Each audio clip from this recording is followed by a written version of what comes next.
শুধুই তুমি নাটকের পার্ট 1-এ কেন নায়ক মারা গেল তা কিন্তু আমাদের মনে সবারই আফসোস রয়ে গেছে। আসুন সম্পূর্ণ পার্ট দেখায় দ্বিতীয় পার্টে। তাই প্রথম পার্টে যা যা হয়েছে তাগুলো দেখি। শেষ দিক দিয়ে দেখি যে সে আত্মহত্যা করার পর স্বার্থপর মেয়েটা এসে তাদের যত ছবি ভিডিও ছিল আগে সব ডিলিট করে। আসলে এখন প্রথম থেকে দেখে আসি। প্রথমে তাদের অনেক সুন্দর প্রেমের কাহিনী, তারা দেখা করতো প্রতিদিন, কত কথা দিত, কত কথা রাখতো, এভাবেই চলতে থাকে তাদের ভালোবাসা। হঠাৎ করে একদিন কলেজের ক্যাম্পাসে মেয়েটি মডার্ন ড্রেস পরে আসলো, যা দেখে তাদের বান্ধবী বললো যে তোকে আজকে অনেক হ্যান্ডসাম লাগতেছে, তোকে দেখে অনেক ছেলে আজকে তোর প্রতি আসক্ত হয়ে যাবে, এগুলো বলে তারপর ছেলের সাথে দেখা করতে যায়। ছেলে রাগান্বিত হয়ে যায়, এগুলো কি পড়েছো, এগুলো বলার পর ছেলেটির সহ্য হয় না। তারপর ছেলেটির সাথে হাত ধরে হাঁটতেছিল, তখন বাইরে থেকে একটি ছেলে বলল, ও কি খাসামাল। এটা বলার পর ছেলেটির মাথায় রাগ উঠে গেল। রাগ ওঠার পর মেয়েটির কাছ থেকে ছেলেটির কলারে ধরে জাতা মারে ধরলো।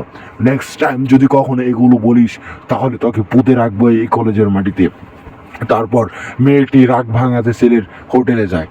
হোটেলে গিয়ে খাওয়া দাওয়া করার পর তার একটা বন্ধু আসে মেয়েটির, আসার পর নাম্বার নেই। তারপর খাওয়ার সময় কল দেয়। কল দেওয়ার পরে শুরু হয়ে যায় তাদের প্রেমের মাঝে বিচ্ছেদ। এভাবেই চলতে থাকে নাটকের পার্টগুলো। থাকতে থাকতে তাদের মধ্যে কথা জমে যায়, রেগে যায় দ্বন্দ্ব।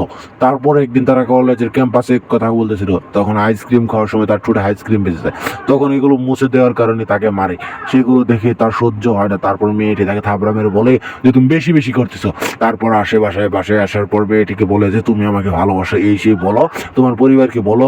তারপর মেয়েটি বললো যে না, এগুলো বলে তাকে অপমান করতে লাগলো। অপমান করার শেষে ছেলেটিকে একটি থাবড়া মারলো। ছেলেটি থাপ্পড়কে বললো যে আর না, কখনো হয়তো আর ফিরবো না, এগুলো বলে চলে গেল। তারপর সে ভাবতে ভাবতে লাগলো যে অতীতের কথাগুলো, সেগুলো সে ভাবতে ভাবতে হাঁটতে লাগলো যে কত সুন্দর ছিল অতীত, হঠাৎ করে কেমন এমন হলো।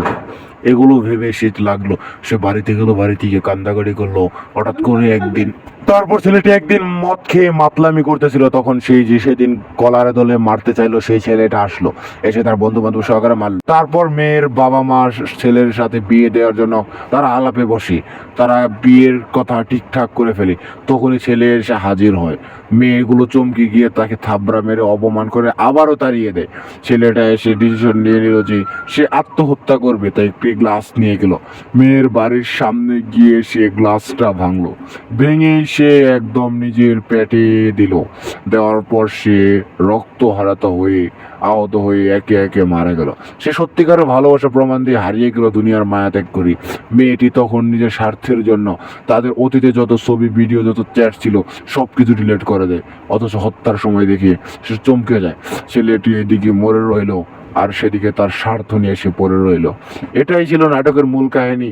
এখানেই আমাদের কি একদম আকাঙ্ক্ষায় রেখে শেষ হয়ে যায়।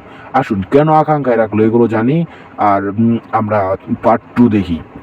চলুন এখন পার্ট 2 দেখে আসি। এর আগে বলবো সকলে চ্যানেলটি সাবস্ক্রাইব করে পাশে থাকবেন, সুস্থ থাকবেন, ভালো থাকবেন, আর চ্যানেলটা সাবস্ক্রাইব করতে থাকুন। হয়তো আবারও দেখা হবে আগামী কোনো নতুন ভিডিওর বক্কর চক্কর আলাপ নিয়ে। Good bye.